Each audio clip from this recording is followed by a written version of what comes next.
শুভ সকাল আমার প্রিয় পরিবার। আশা করি তোমরা যে যেখানে আছো সবাই ভালো আছো, সুস্থ আছো।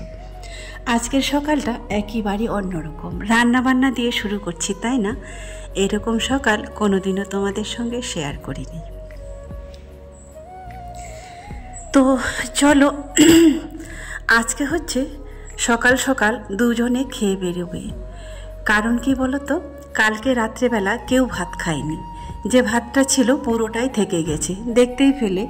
তাই ভাবছি কষ্ট করে এত দামি কেনা চাল আর ফেলবো না, সেটা কোনো না একটা কোনো রকম করে কিছু করে দেওয়া যাক, রেসিপি যে কোনো একটা খাওয়ার জন্য। তো চলো, মুসুর ডাল, মুগ ডাল, একটা আলু, পেঁয়াজ, জিরে, লঙ্কা দিয়ে ভেজে নিলাম ফোড়ন দিয়ে। ভেজে নেওয়ার পরে এই যে দিয়ে দিলাম এখানে পান্তাটা, কালকের যে বাসি ভাতটা ছিল এক কথায় সেটা। তারপরে সেটা দিয়ে বানিয়ে দিলাম একটা লেটকা খিচুড়ি। দেখতে যেমন হয়েছিল সত্যি খেতেও সেরকম টেস্ট হয়েছিল। তারপরে দুজনেই বলছিল এটা কি দিয়ে বানিয়েছি।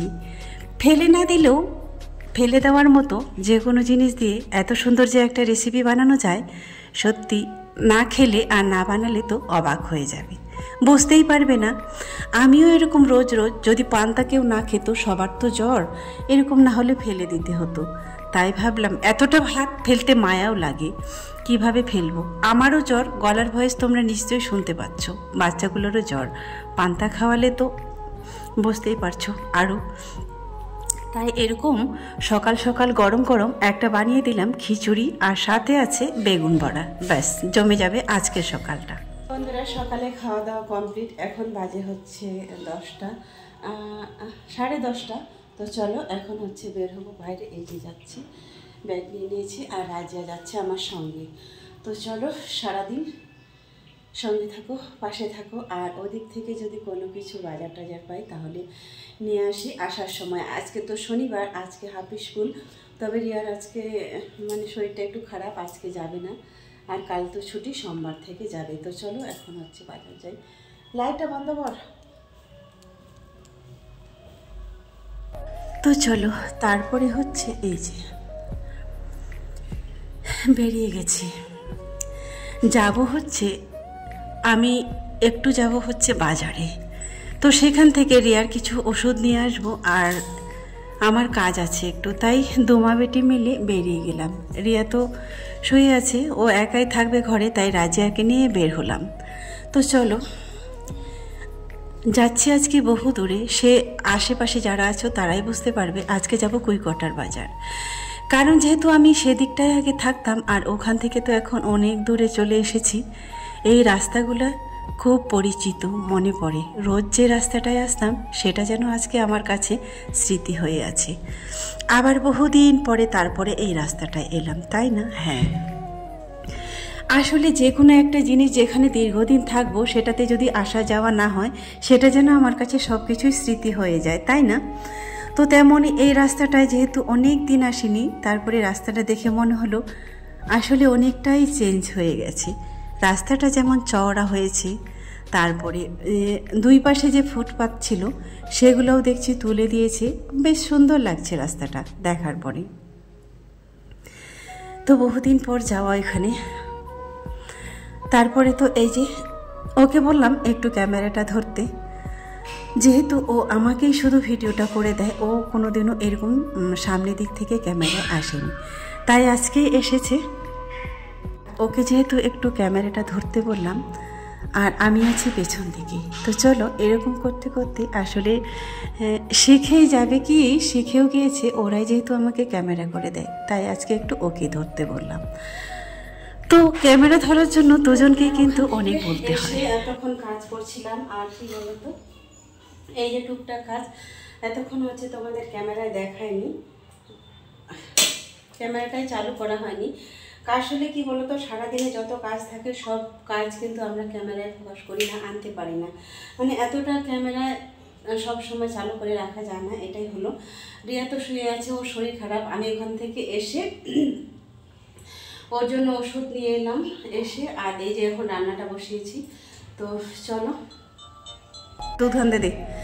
তো বন্ধুরা আসার সময় ওখান থেকে এনেছিলাম এই যে ল্যাঠা মাছ। এই ল্যাঠা মাছগুলো আজকে বিল থেকে মেরে নিয়ে এসেছি। হ্যাঁ, এতগুলো মাছ যেহেতু দেখে তো তোমরা বুঝতেই পারছো, তো পুরোটাই তোমাদেরকে দেখালাম না, আরও কিন্তু এতগুলাই আছে।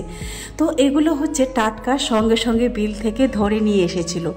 তারপরে যেহেতু ওই মানে খুব যখনই ধরে নিয়ে আসলো ওই সামনাসামনি আমরাও পৌঁছে গেছি। তারপরে দেখে তো খুব মাছটা পছন্দ হলো, তাই আমাকে দিল, নিয়ে চলে আসলাম। অনেকগুলো ছিল 1 কিলোর মতো। তো এইরকম টাটকা বিল থেকে ধরে নিয়ে এসে একদম জ্যান্ত মাছ, এটা কিন্তু খাওয়ার টেস্টই আলাদা। যারা খাওনি আর যারা খেয়েছো দুজনের মধ্যে কিন্তু অনেকটাই ডিফারেন্স আছে। তারপরে যেহেতু অনেকটাই বেলা হয়ে গেছে, মোটামুটি 1টা-1.5টা বেজেই গিয়েছে। ওই যে বললাম একটু দেরি হলো, অনেক জায়গায় গিয়েছিলাম, একটা কাজের জন্য বেরিয়ে কিন্তু অনেকগুলোই কাজ হলো। আর যদি আজকে না যেতাম তাহলে কিন্তু এই টাটকা টাটকা মাছগুলো কিন্তু পাওয়াই যেত না। হ্যাঁ, ওইদিকে চীনা পরিচিত যেমন আছে অনেকগুলো। তারপরে ওই দিকের বাজারগুলোতে কি বলতো, গ্রাম যেহেতু খুব কাছাকাছি, তাই তারা গ্রাম থেকে ধরে নিয়ে সঙ্গে সঙ্গে চলে আসে বাজারে বিক্রি করার জন্য। আর যেহেতু রিয়ার জন্য ওষুধ আনতে গিয়েছিলাম, তাই ওখানে ডাক্তার বলল ওকে বিশেষ করে বেশি করে শাকসবজি খাওয়াতে। ওর একটু শরীরে হিমোগ্লোবিন কম আছে। তো যদিও আমার কাছে পয়সা ছিল না, শেষ হচ্ছে লাস্ট 4 টাকা ছিল খুচরো, সেটা দিয়ে ওর জন্য একটা হলেও ওই শাক একটা নিয়ে নিয়েছি। আসলে তোমাদের প্রায় ভিডিওতে বলি ওরা শাক আর সবজি, এই শাকটা বিশেষ করে একটু কম খেতে চায়। রিয়া যদিও সামান্য একটু শুশনি শাকটা খেতে চায়, রাজিয়া তো ওর থালাতেই দিতে দিবে না। আসলে শাক পাতাতে যে কি আছে আসলে সেই জিনিসটা ওরা এখনও পুরোপুরি বুঝিয়ে উঠতে পারেনি। কত করে আর বোঝাবো বলো।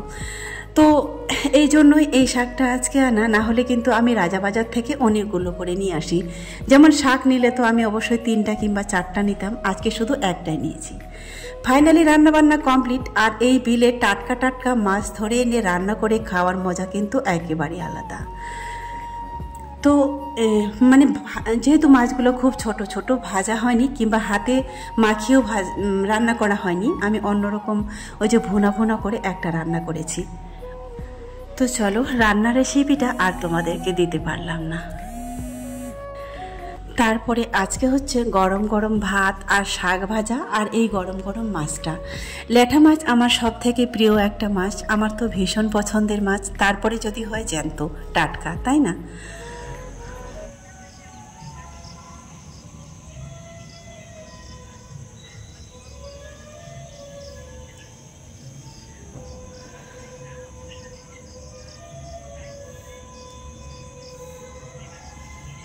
ভয়েসটা শোনা যায়নি, কেটে যেতে হবে। মাইক বাজছে পোড়া দমে, জানি না কাল থেকে বন্ধ হবে কি না। সেই যে দুর্গাপূজা থেকে শুরু হয়েছে, তো আজও এখনও আছে, শুধু এই চারিদিকে গান মাইক বাজনা। আজ দুর্গাপূজা, কাল ছট পূজা, হেন তেন, এরকম করতে করতে এখনও কিন্তু শেষ হয়নি, মোটামুটি চলতেই আছে। চলো এখন একটু রেস্ট নিয়ে হচ্ছে বের হতে হবে। তো বন্ধুরা এখন বাজে হচ্ছে 10:30, আর খাওয়া দাওয়ার পর দুপুর থেকে আর কিন্তু ভিডিও করা হয়নি, কোনো কাজ দেখায়নি। তো চলো এখন বাজে হচ্ছে 10:30, আর এখন তো খাওয়া দাওয়া আমাদের দুপুরে যা ছিল সেটাই হলো। দুপুরে ভাত থাকে, সেটাই রোজ খাই। আর জ্বরটা আজকে মোটামুটি একেবারে নাই, তবে মুখটা একটু ফোলা ফোলা লাগছে, কেন জানি না, চোখ মুখ ফোলা ফোলা লাগছে। তবে রিয়ার শরীরটা ভীষণ খারাপ, সে সারাদিন আজকে খায়ওনি, কিছু খেতেও পারেনি, এত জ্বর। তো চলো বিছানাটা কমপ্লিট করব। মোটামুটি খাওয়া দাওয়া বাসনপত্র সব কিছু ঢুকানো কমপ্লিট হয়ে গেল। এখন সব ওই হচ্ছে লাইট ফাইট বন্ধ করব, জানালাগুলো লাগাতে হবে, কারণ না হলে ওই যে ইঁদুরের উৎপাত তোমরা তো জানোই, বন্ধ না করলে কিন্তু ইঁদুর চলে আসে। তাই জানালা বন্ধ করি, দরজাটা সমস্ত কিছু বন্ধ করে তারপরে ঘুমাতে যাই। তো চলো, যেহেতু আমি বাড়িতে থাকি না কিংবা সব সময় ব্যস্ত থাকি, তাই সারাদিনে তোমাদেরকে সেইভাবে কোনো দেখানো হয় না। তারপরে একেবারে এটা হচ্ছে রাত্রিবেলা, এখন বাজে হচ্ছে 11টা। হ্যাঁ, কারণ 11টা বেজে গেছে, এই জন্যই বাড়িতে আস্তে আস্তে 10টা কিংবা 10:30 এরকম হয়ে যায়। খেতে খেতে আমাদের প্রায় দিনেই ওই 10:30 11টাই হয়ে যায়। তো আজকে যেহেতু দুজনেই তারা দুপুরবেলা ঘুমিয়েছিল, আজকে কিন্তু সেরকম তাড়াতাড়ি ওদেরও ঘুম পায়নি। আর এই বসেই ছিলাম, যাই হোক, গল্প গুজব কিংবা ওরা পড়তে বসেছিল এটাই। ফাইনালি বিছানা কমপ্লিট করে নিলাম। আর এই যে বাইরের দৃশ্যটা, শীতের দিনে এখন এই মশার উৎপাত শহরে কিন্তু প্রচুর হয়, তাই জানালা দরজা সমস্ত কিছু বন্ধ করতে হয়। আজকের মতো শেষ করছি। সবাই ভালো থাকবেন, সুস্থ থাকবেন।